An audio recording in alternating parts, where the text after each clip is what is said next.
Assalamualaikum. Waalaikumsalam warahmatullahi wabarakatuh. Baik, bagaimana kabarnya semua? Baik, Pak.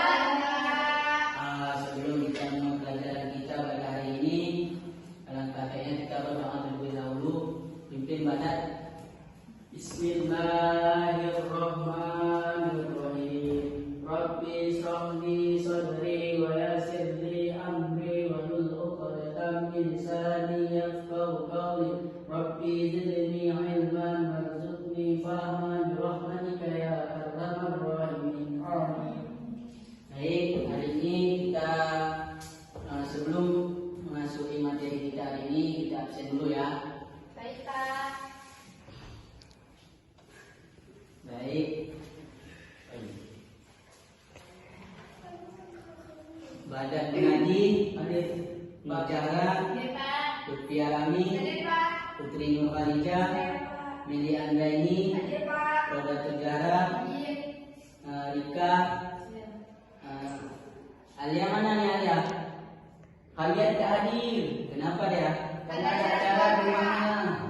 Baik, baik. Hari ini kita membahas materi tentang kekhalifahan Ali bin Abi Thalib. Berhenti dulu. Bapak akan menjelaskan Islam masa Khalifah Ali bin Abi Thalib. Yang pertama itu biografi Ali bin Abi Thalib. Khalifah Ali bin Abi Thalib adalah Amirul Mukminin keempat yang dikenal sebagai orang yang alim, cerdas dan taat beragama. Beliau juga saudara sepupu Nabi Shallallahu Alaihi Wasallam atau anak paman Nabi Abu Thalib yang menjadi menantu Nabi Shallallahu Alaihi Wasallam, suami dari putri Rasulullah yang bernama Fatimah. Fatimah adalah satu-satunya putri Rasulullah yang ada serta mempunyai keturunan. Dari pihak Fatimah inilah Rasulullah mempunyai keturunan sampai sekarang. Khalifah Ali bin Abi Thalib merupakan orang yang pertama kali masuk Islam dari kalangan anak-anak. Nabi Muhammad SAW semenjak kecil diasuh oleh kakeknya, yaitu Abdul Muthalib. Kemudian setelah kakeknya meninggal diasuh oleh pamannya Abu Thalib. Karena hasrat hendak menolong dan membalas jasa kepada pamannya, maka Ali diasuh Nabi SAW dan dididik. Pengetahuannya dalam agama Islam amat luas karena dekatnya dengan Rasulullah. Beliau termasuk orang yang banyak meriwayatkan hadis Nabi. Keberaniannya juga masyhur dan hampir di seluruh peperangan yang dipimpin Rasulullah, Ali senantiasa berada di barisan muda. Pembahasan yang kedua, pembiatan Khalifah Ali bin Abi Thalib. Dalam pemilihan Khalifah terdapat perbedaan pendapat antara pemilihan Abu Bakar, Utsman dan Ali bin Abi Thalib. Ketika kedua pemilihan Khalifah terdahulu atau Khalifah Abu Bakar dan Khalifah Utsman bin Affan, meskipun mula-mula terdapat sejumlah orang yang menentang, tetapi setelah calon terpilih dan diputuskan menjadi Khalifah, semua orang menerimanya dan ikut berbaiat serta menyatakan kesetiaannya. Namun lain halnya ketika pemilihan Ali bin Abi Thalib, justru sebaliknya. Setelah terbunuhnya Utsman bin Affan, masyarakat beramai-ramai datang dan membaiat Ali bin Abi Thalib sebagai khalifah. Beliau diangkat melalui pemilihan dan pertemuan terbuka. Akan tetapi suasana pada saat itu sedang kacau karena hanya ada beberapa tokoh senior masyarakat Islam yang tinggal di Madinah, sehingga keabsahan pengangkatan Ali bin Abi Thalib ditolak oleh sebagian masyarakat, termasuk Muawiyah bin Abi Sufyan. Meskipun hal itu terjadi, Ali masih menjadi khalifah dalam pemerintahan Islam. Pembahasan yang ketiga, permasalahan masa Ali bin Abi Thalib. Tidak berfungsinya konsep kekhalifahan pada masa Ali bin Abi Thalib. Pertama, permasalahan masa Ali bin Abi Thalib. Tidak berfungsinya konsep kekhalifahan pada masa Ali bin Abi Thalib. Pertama, disebabkan karena pembunuhan terhadap Khalifah Utsman masih misterius, tidak diketahui siapa pembunuhnya. Karena itu ada dugaan bahwa yang membunuh adalah kelompok Ali. Keadaan ini oleh sebagian kelompok dipolitisir untuk mempertajam pertentangan kesukuan antara Bani Hashim atau Ali dengan Bani Umayyah atau Utsman. Yang kedua, elit pemerintahan khususnya dari kalangan gubernur Syria tidak menginginkan Ali tampil sebagai khalifah. Sebab Ali yang alim dan zuhud itu sudah barang tentu tidak suka melihat gubernurnya yang berorientasi pada kemewahan dunia.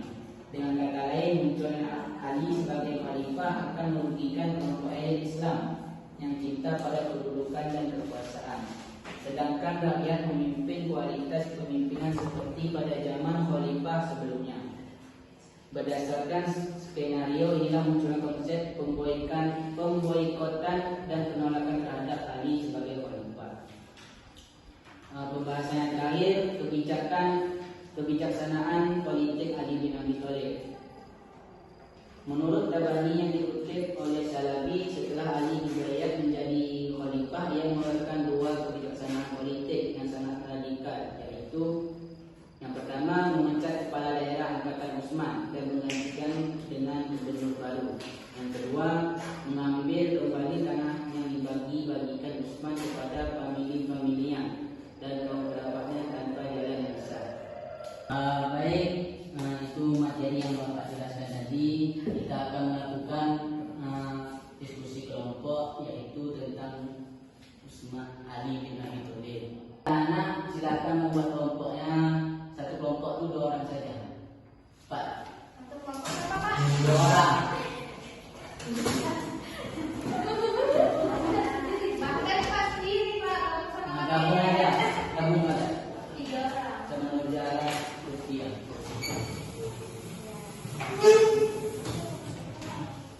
Baik, kepada ketua kelompok silakan maju sebentar. Ketua kelompok.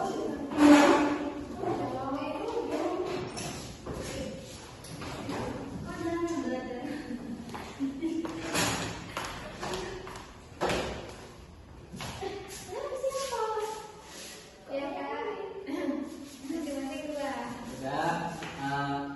Baik, di sini Bapak minta kalian membuat soal masing-masing. Setelah itu diserahkan ketua masing-masing ketua, silakan membuat pertanyaan tentang khalifah masa Ali bin Abi Thalib. Kemudian kita diskusikan secara bersama-sama. Silakan. Baik, Pak. Buat pertanyaan tertentu. Baik, di sini sudah ada pertanyaan dari kelompok masing-masing kelompok. Kemudian Bapak akan melemparkan bola ini dan menghitungnya selama 10 detik. Bagi masing-masing kelompok yang mendapat bola yang paling terakhir, silakan ambil pertanyaannya dan jawab. Baik, Pak. Paham? Pak. Baik, saya akan melemparkan bola ini. 1, 2, 3, 4, 5, 6, 7, 9, 10.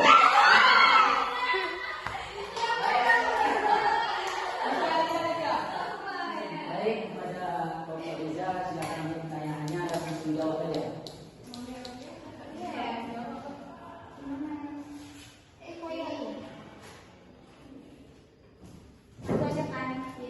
Iya.